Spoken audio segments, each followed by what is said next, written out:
Danny had gone home. Swanberg was in town. Allison, Tony, me. We went out to eat at a outside dining place. And Tony comes back and he goes, "The bathrooms here are really weird. It's like a trough." And we're like, "Well, like a Wrigley?" And he's like, "No, it's like on the ground. There's like plants and stuff." Joe gets up. "I got to see this." So Joe gets up and goes, "That is so messed up. Like, why would you do that? Arizona's so weird." And Allison's like, "Well, I want to see the bathroom." So she goes to the bathroom and she comes back. She's like, "It's a totally normal bathroom." And we're like, "Where did you come from?" She's like, "The bathrooms." So I got up, went where these guys were going. It was the server station. It was just so dark in there that they were just peeing in like a water fixture, like a fountain on the ground. Like the register to ring up the food was right behind them. And I was like, and I was peeing in it when I realized this. So, that was the atmosphere. That was Hohokam. Peeing in fountains in dark restaurants. That's what it felt like.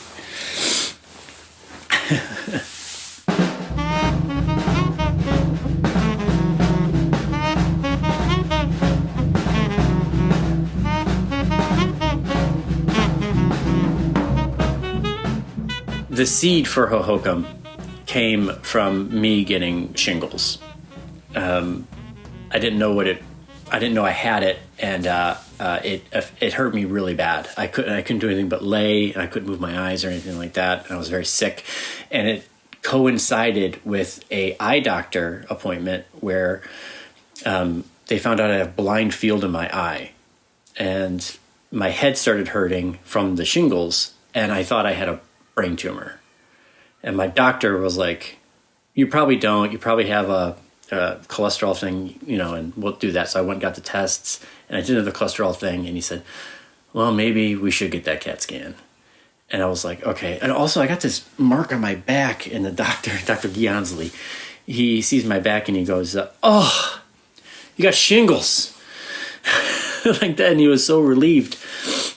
But in the moment between where I was like really worried about having a brain tumor and dying, I came across a blog post, it was a MySpace post from she was a girl in Arizona, and she used to be not like hardcore porn, but she took a lot of naked pictures on the internet, or in early internet days. And the MySpace post was just about her feeling depressed and like stressed about money and just a lot of things that I related to. And I thought it was interesting that I had a lot in common with this person. And then when I thought I was going to die from having a brain tumor, there was a little bit of thinking and reflecting on my life that made me even more sad. And in there, I watched a History Channel special about modern societies, modern technology, modern architecture, whatever it was. But they talked about Phoenix, and why it's called Phoenix is because it's built over the old, where the Native American Pima tribe had their civilization, and they were gone, and white people built Phoenix over it and called it Phoenix because they built their city out of the ashes of the other civilization. And I thought that was pretty arrogant of white people. Like around where I live, there's a lot of like Cochise and Freedom Trail and Apache Drive. And I think that that's super offensive that they have these streets that are those names. So I was like, oh, it's kind of like here. And then in doing some more reading, I found that the Pimas built their civilization on top of the Hohokam, which is Pima for vanished ones. And I was like, well, people just keep coming and finding lost civilizations and building on top of it, and then being like, we're going to be here forever, And then so originally it was just going to be set on one of these streets where I live, and Tony moved out to Gilbert, Arizona, which is right by Phoenix, and I had a cousin that lived out there by Phoenix. And so I went out there and I started working on the script out there, and I was like, I'm going to come out here and do it. So somewhere in that combination of having shingles and reflecting on the smallness of my own life and how other people must feel that way. Hohokam came out of that. And after about a year of therapy years down the line, I realized, I was like, oh, I make movies about depressed people. That's my thing. And writing Hohokam was one of the most depressed, states of being I'd ever been in, because I don't know, Quietly on By was done. I didn't know what I was going to do next. I was waiting tables at my mom's house. So, and I had sold the cameras that we shot Quietly with, and I was like, this is what I'm going to do next, is, write this story set in this, modern society built on top of an old society. The more normal I made it, the more dystopian it started feeling. Just with like cell phones, Hurricane Katrina had happened, these places were wiped out, and it was just, I don't know. That's where the focus went. My focus went to this two people. One is depressed, one doesn't get that way, and then the one who doesn't get that way gets sick. And it was kind of like saying, it's in you, no matter what it is. Depression, the Zoster virus, wherever it was. I don't even think Quietly on By had premiered when I was already working on Hohokam. At the Quietly on By premiere, Swanberg was there, and the movie had just shown, and he was in and I saw him, went over to say hi, and he goes, that's still 5 minutes too long. And I was like, who's this fucking guy? He's gonna see it just showed, you know what I mean? Like, he said, it's still a little bit too long. So I really liked him for that. And he was right. We did cut the movie down. Yeah, so I think that attitude made me want to put him in the next movie, too. It's like, so, flew him out to be the Jeffrey.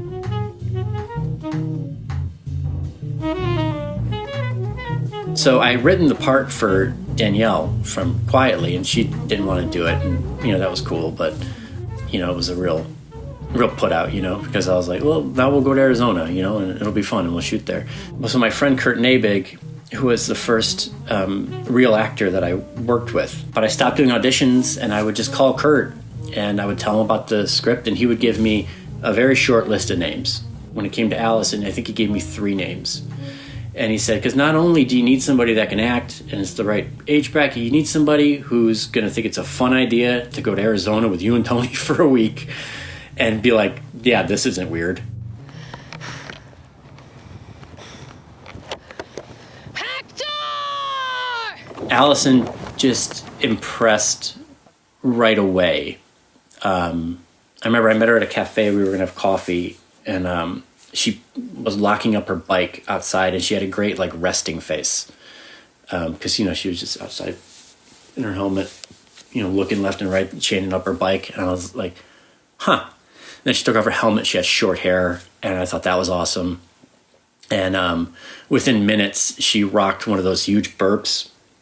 She burps in the movie, that's right. Within less than 5 minutes, she just turned to rock. And if you want to impress a 25-year-old guy, do something like that, Originally, Allison's friend, Lori's friend, was her girlfriend. Her female friend came from out of town, and it wasn't working. And there was a bar called Shanahan's. It's not there anymore. And I saw Danny from across the room, and I just made the assumption that I was looking at a gay man, but he was like, yeah, I think I had a man bag on me that day. He was just talking and just, gesticulating however he was. And I was like, it's her gay friend. Her gay best friend is in from out of town. And how much more is that going to annoy Anson and everything? And I'm writing this down in my pad. And then Tony comes over. He's like, this is the guy I wanted you to meet. This is Danny. And it was the guy I was just looking at. And he's like, hi. And I'm like, great, I got a part for you, man. It's going to be great. And he's like, hey, all right. What is the saying? Don't cast in the room or whatever. I cast in the room. I didn't have to see you do anything. Seems like only yesterday I was going to arrivals. When we picked him up from the airport, that's when we shot dropping him off at the airport. We just drove to the other side, and It was like, have your lines ready, dude, because that's when we're shooting, as soon as we go. And then Danny's in the car when they're driving home from the airport. That's when we went and picked up Danny. So he's sitting right next to me as we're shooting, and he's just like, this is going to be so fun. Here it comes. Patsy! How you doing, guys? Nice to meet you. I'm great. I'm living it up in Arizona, baby. Hey, stranger. Hey. Joe had the most interesting perspective on Arizona in general, which is I was getting ready to drive him home. I think it was 110 that day. And he goes, who's settled here? Like, why would you stop? Like, it gets so hot in Arizona in the summer that nobody's in the pool. Like, it's that hot. And like, so that led to some interesting things, like Tony walking barefoot on the shadow as he's going to get the water. It's like, oh, we got to get that. Like, it's just interesting to me, like, and there you can't drink the water. Like, there's no water. Like, it's hot as fuck. It's unbearable heat, and you can't drink the water. Why are you here? Like, how long can we keep this up, people?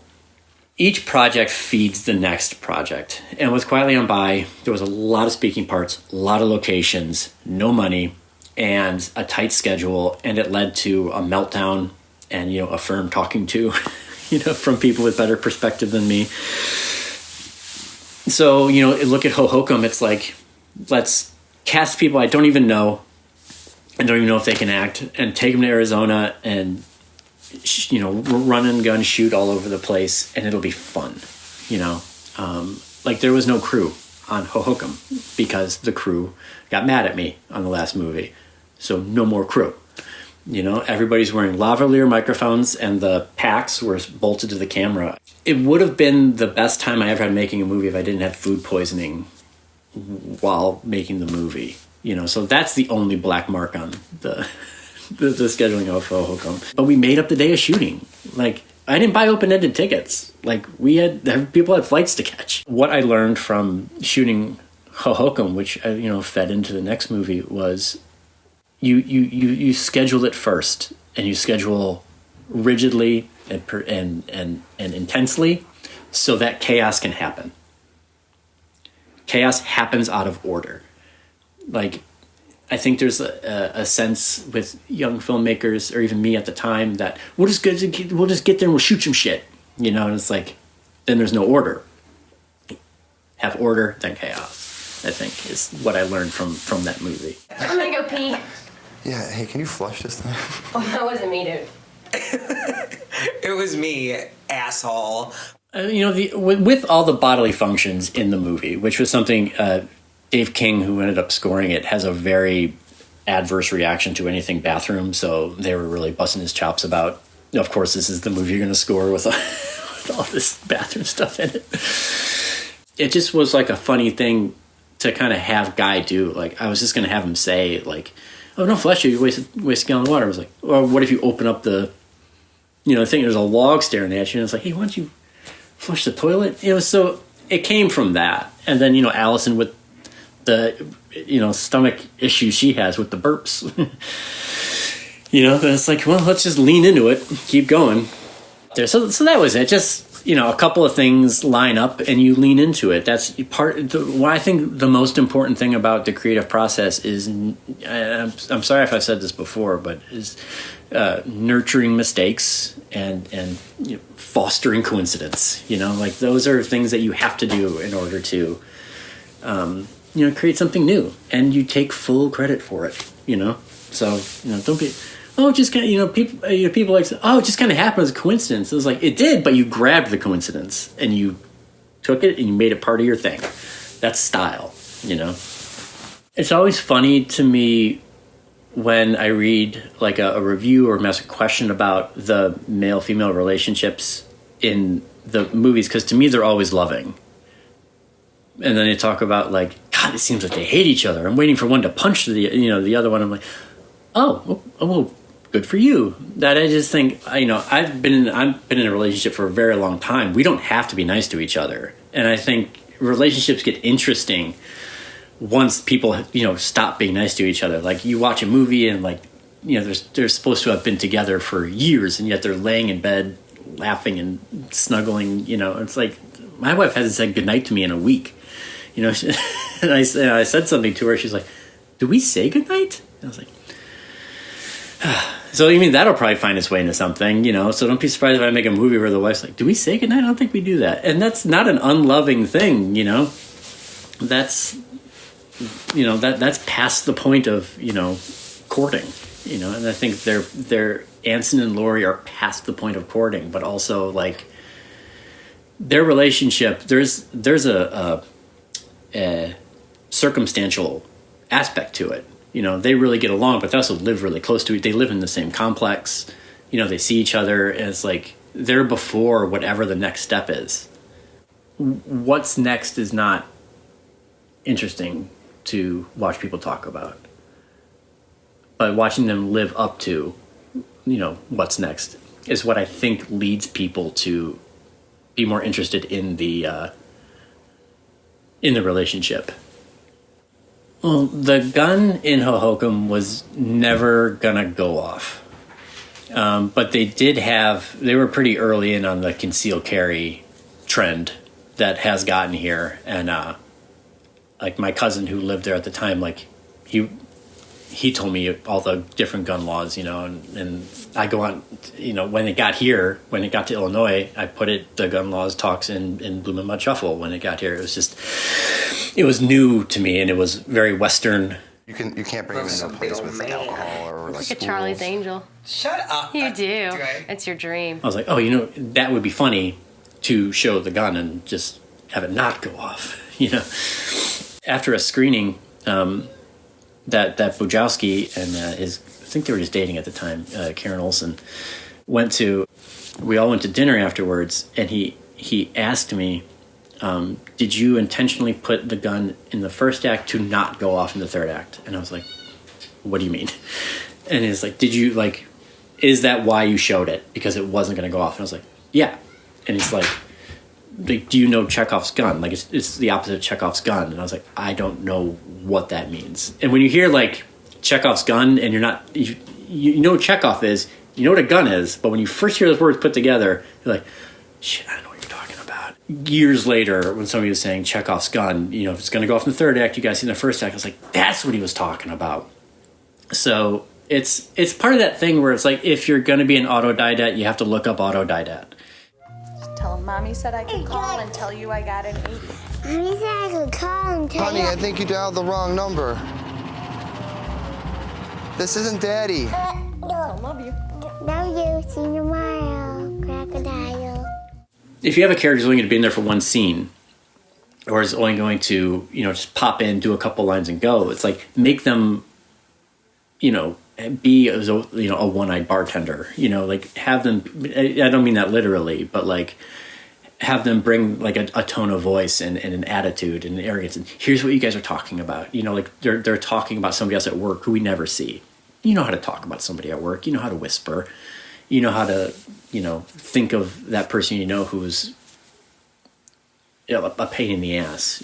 So it's like, make the person a pain in the ass. Make them, arrogant. Make them, have them bring their own something to it. It's hard for me to talk about how do you make a small character stand out in a movie, because like, one, that's just how I feel all the time. Like when I'm checking out the grocery store, I feel like I'm in their life, not like they're that, so I don't want anybody in a movie of mine to feel like they're there just to be like, and we have this also, sir, like, why are you there? It's like, so make it fun, give them something to do.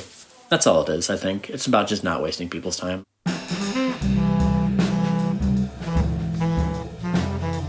Happy Apple is a band I discovered because COD out here, the college runs a jazz station, and they were playing, it was youth oriented, and I was driving and I was like, I love this. So it's like one of those what do they call the driveway moment, where you just have to sit there and wait. And they didn't say who it was, so I had to call the radio station and be like, you just played a song, and I had to hum it for them. And it was like, oh, Happy Apple. And I was like, okay, and I wrote it down, and I just, I'd never heard music like that, they were my gateway into more jazz. So I would play that a lot when I was writing, because you can kind of tune it out, but it seasons the room, really well with what you're doing. Filming the zoo scene, we had the 1 page of script. We were gonna go and do it. I had the camera all set up. And as we were going in, the guy said, "That's not for a news report or anything, is it?" And I said, "No, it's not." He was like, "Okay." We went in.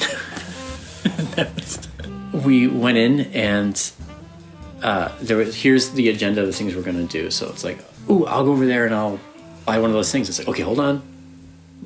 Now go over there and do it. So it was like, so every idea you have, you can't just do it. You got to communicate it to me, and then we're going to go out and do it and stuff. You can hear me at one point saying hawks, which was the one thing we can't do, is that we have to set up that you're not feeling good at the zoo. Okay. And he's like, "Okay, so if you're ever on me and you want me to act like I'm sick, just say hawks." And I'll hear, the word, I'll say, "Hey, look at the hawks." And I'll just do one of those. So that was, me and Tony had that set up. And Allison just told the Owen and May Z story as they were leaning right there, and Tony was just kind of not paying attention, and so got that. And when they saw the baboon, they just sat there and stared at it, and I let him, and he had that look on his face. And Tony, having the camera sense that he has, was like, "Okay, well, let's go." Like, he knows how to make something usable, not waiting to be like, "Okay, guys, like, hey, get out of there." Like, it passed, he sensed the camera was back here, and okay, I want to go, and then went. And then just those people just moved right in, and I was like, "Oh, this is good. This is really good." I just shot some of the best stuff I've ever seen. Like, this is going to be great. Again, it's one of those things where it's like, foster those coincidences, nurse those accidents, and call it style, And I think I used up all my good luck on that one zoo scene in Hohokam. I was like, that was it. That's all you're getting.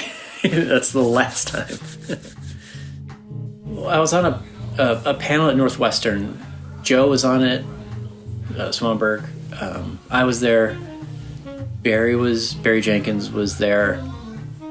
I remember Barry being there because the scene I chose to show was when Anson uses the N-word, and it makes Lori mad. And I did that kind of to be a dick, just to show it and then have nobody ask about it. Because I was going to be at Northwestern, and I knew it was going to be a pretty affluent white audience. So it was just me being a jerk. And I mentioned it to Barry. I was like, I'm showing the clip, where he uses the N-word. Watch how nobody brings it up. And he's like, "I don't know, man. I think somebody will say something." And I was like, "Nope. It will be silence on my clip. Nobody's going to bring it up." And I was right. Allison's reaction is not, in the script, it's not as aggressive. You can really see those two feed off each other. And when he repeats it, kind of dig at her, and she's yelling back at him and stuff. Like, that's just them being really good at acting, just feeling the moment and really being, dramatists, which is what they are, Allison's, I remember talking to Allison, like, she misses, like, Betty Davis kind of acting. She wishes that was acting still, and, in that moment, that scowl, and, like, that silence that they let hang, and the fly he tries to catch, like, they're from different worlds. Anson is from a world where once upon a time it was okay to use that word because it meant it was a figure of speech. I think a lot of problems stem from those little things. I'm not going to make the overarching proclamations about these things. I'm just going to show what I know and what I see is wrong. And it's just put one of those guys in the movie for one of those moments kind of thing. If I came into Hohokam with anything, it was having made 3 movies and not feeling like I had done what I wanted to do yet. If I started somewhere with Hohokam, it was being depressed and having to go to work, and then having to get up the next day, and then just rinse and repeat again and again and again, and just getting tired of the slog, and then trying to find humor in the slog, trying to find a partner in the slog. Like, it was originally called Hohokam Blue, just because I thought, I was just getting into jazz, and it was like Blue. I would later retitle the movie Blue, but Swanberg's idea was just Hohokam, just Hohokam. This does sound better. And if I went into this script that was such a bummer to write, I went into making the movie with so much energy that I don't even recognize it anymore. So much excitement. It felt so much like exactly what I wanted to do.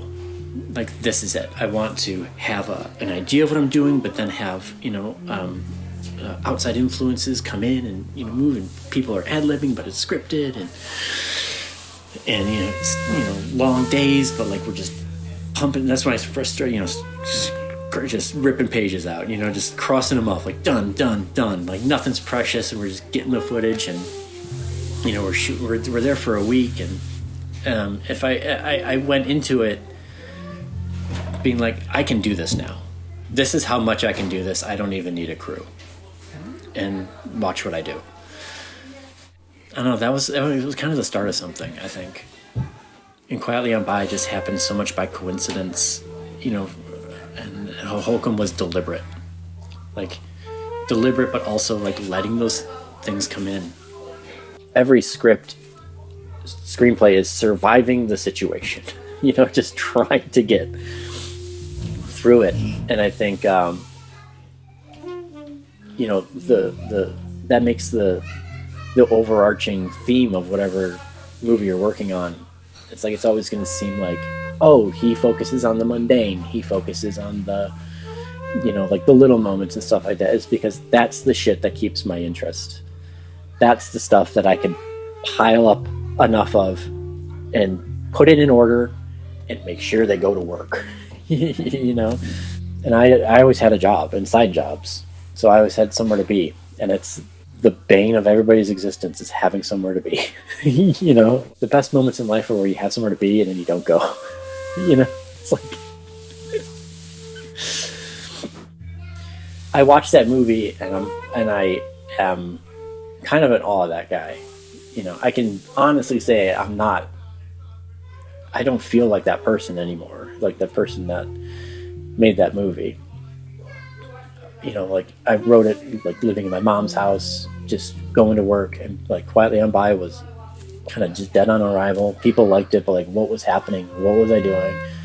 Danielle didn't want to do it, but then I finished it, and Tony was in Arizona. My friend was in Arizona. I had a place to stay in Arizona, and then like these fun people, Allison and Danny, are these fun people that came to my life. I still have those pictures that they took, at Sears or Walmart or wherever we went. We went and did that. And it was so fun. It was like, is this movie going to be crazy? And like, that was the first time Tony had seen those pictures. It was like all this joy just started getting invited into my life, and I didn't even realize what was happening. Because I was also had like 9 days to make a movie. But then, you go to grab a shot of Tony, running up the stairs, and somebody walks by with a desk on their head, and you're like, how great is my life? Was he waiting for me? God bless that man, wherever he may be. You can't think of that shit. And if you do, like, it's stupid. It'd be like, let's have somebody in a toga go by. Not just like a regular dude who found an easy way to carry a desk. Again, it was just about being a tourist there. We were visitors. It felt like another planet sometimes. And I went there with the intention of filming as much stuff as if I were like an alien as possible. Like anything that seems a little bit weird to me, I'm going to shoot, And at a certain point, I cut it off. I was like, I'm not a photographer. a lot of it now, looking back on it, it was like I was so wanting to take part in the world, like so wanting to just participate, just be in the flow of things, as opposed to just this job that I hated. And like I'd made 3 movies and some people liked them, but like nothing was going right. And I just think I got to Arizona and everything, I removed myself from the situation, got to Arizona, and things started going right. At that screening in Boston that Bujalski was at, Carrie was there too. We had turned it into like a little weekend, and I was done watching the movie at that point, and they had a little box where I could see, the movie from where it was being projected. And Carrie was kind of annoyed that I wasn't going to watch the movie with me, so she sat there kind of annoyed, and I felt bad. But when I peeked in, and she moved her coat onto her knees and she kind of sat forward, and she smiled at the movie. So I think that's where the movie stands in my mind, is that no matter what you can say about it, like the person that matters most to me was mad at me and still was kind of charmed by it. So that's where that movie is for me. I can't compare it to anything else. It's that.